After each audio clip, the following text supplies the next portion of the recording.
Who are you? I'm Tim Richardson, and I spent half my year in Australia and half my year based out of Florida. I've been marlin fishing since 1987 when I caught my first blue off the Gold Coast, and I've been doing the season pretty much since like 91, I think 91. So this is like my 29th season or something. Yeah. Well, you started on deck as well. So tell me Yep. about some of the guys that you worked with as a crewman.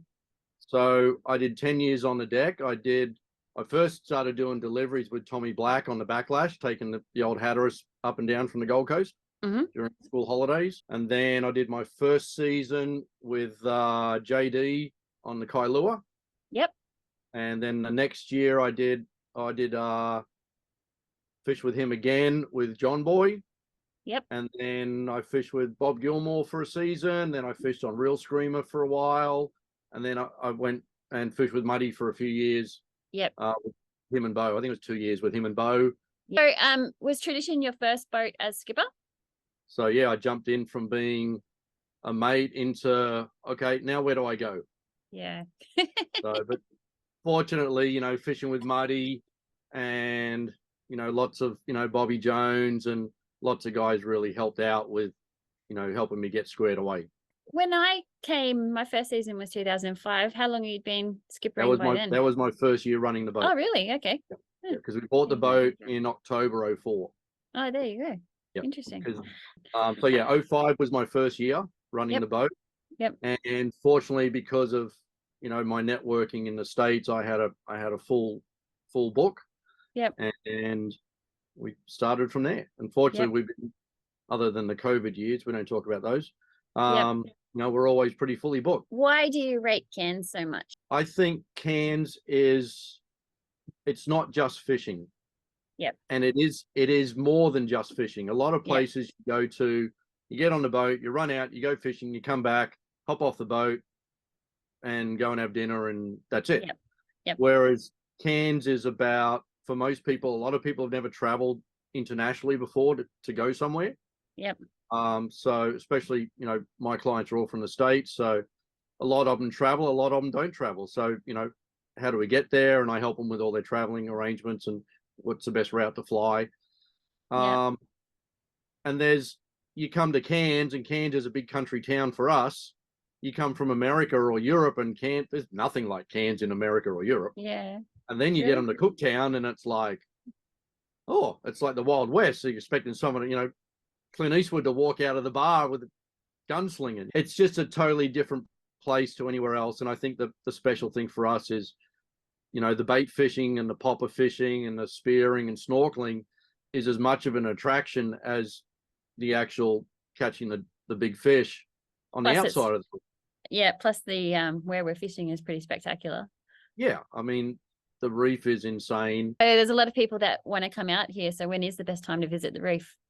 I think traditionally the prime time has been middle of October to middle of November, but there's definitely been a trend in the last couple of years of the seasons moving a little bit earlier, back more sort of September, October.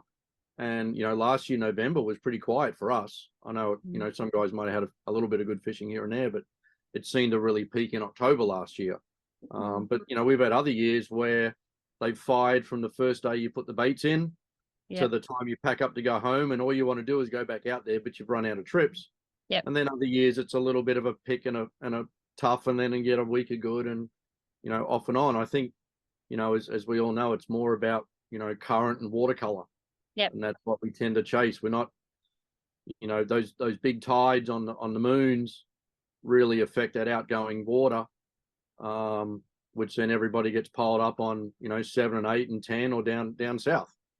Yep. We all sort of bail out of the middle. So do you have a favorite place to fish?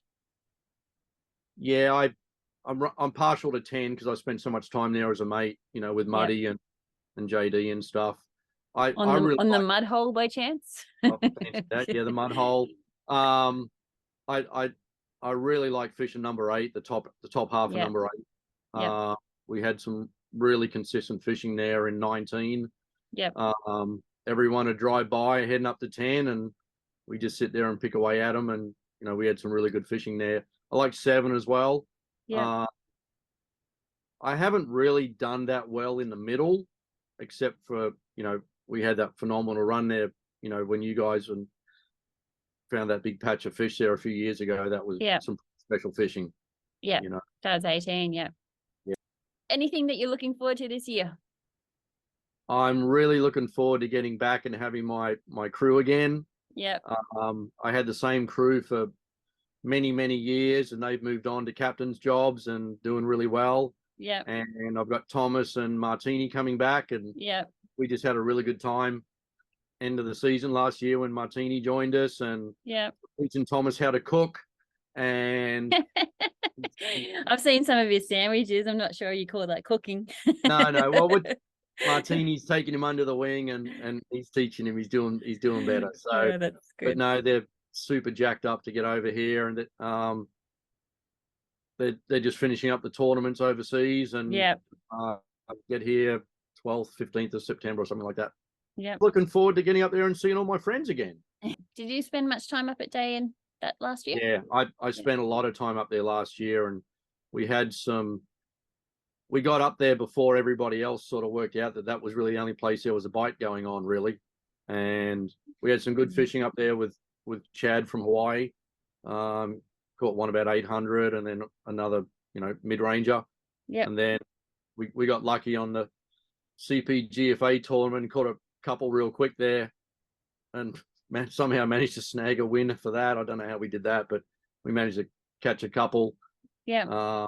On the right day to be there. So helped. Exactly. Well, it was interesting though up there is all the fish were offshore. They weren't up on the edge. They were, half a mile off. Yeah. Yeah. It's where I found them anyway. Yeah. Well, we had some reasonable fishing up there too. For me, I just found it really interesting to fish up there because it's not something that we do a lot of, really. Yeah, it's definitely nice to have a change of scenery. Yeah, and just to see Lizard Island in the backdrop so close. Mm-hmm. At a different angle. Cool. Yeah, exactly. And this video that Garrett put together was pretty much a full season, but towards the end of the video, the fish in the dark. Tell me about some of those if you remember. So that was when you and Luke had found that body of fish up there in the middle, and we'd all trying to work out where everyone had gone, and we fished our way up. We actually I had to run back to Cairns to get I think an engine stuff or something sort of for a day. Yeah. And then we shot back up that way, and I had Hervé from Newcastle on, who you guys know. Yep. And he's a phenomenal angler, one of the best anglers I've ever seen. And we got there, and it was you guys. Brett was there on the Amakura. Yeah. And we're all just tacking in and out there on 4 and 5, and I think we end up sort of number 4, bottom middle of 4, and I think we caught 5 or 6 that day. And it was towards the end of the day, and I'm talking to Brett on the radio, and he's like, all right, I'm going to turn around and go back in, do one last tack towards the opening. And I'm like, oh crap, I just marked like 3 of them. Yeah. And on the out tack, and we got piled on. And actually, the end of that video was pretty special because we raised a triple. Yeah. So we had one fish eat the shotgun. Yep. We had one fish eat the scad. Yep. So Hervé's in the chair. Garrett's trying to clear the other rod, and he's tight. Yep. And Thompson's winding in the big bait, and you can see the big bait skipping in on the right. Yeah. And it's getting piled on by a 700-pounder. Yeah. And the swivels, and I think you can hear me say, all right, we can catch a double, but we can't catch a triple. Triple, yeah. Don't have enough people on the boat. And of course, the sun's gone. It's already the sun's already over the horizon. Yeah. And so he's got this like cranking as hard as he can. And this thing's just piling on it, coming, the swivels at the rod tip, and even between leaving the reel and reaching up to grab it. Yeah. The leader, it gets like pulled on, Yeah. So we pull that thing in. Anyway, we catch the little one pretty quick, and then we caught a pretty nice one, I think like 700 or something. Yeah. After maybe 20 or 30 minutes. Yeah. And that was, I think we ripped one of the scupper flaps off, and it was, we were going pretty hard to catch that thing in the dark. Yeah, you want to go fast. With the underwater lights on, it's pretty cool because the fish just iridescent in the water, and you really get that big blue glow off the fish in the water. So I think that was a big day. I think we're 5 for 7 that day or something, and some nice ones. It's funny because we just did that interview with Divin, And we talked about the fish that we caught in the dark, probably maybe a couple of days earlier that same week. It Yeah, makes it seem like we're fishing in the dark all the time, but we actually try Yeah. not to. Yeah, because then the following year, Hervé came back and we hooked that thing on the bottom of 10. That we hooked it at 5:30, and I think 9:30 at night we end up losing the fish. Yeah.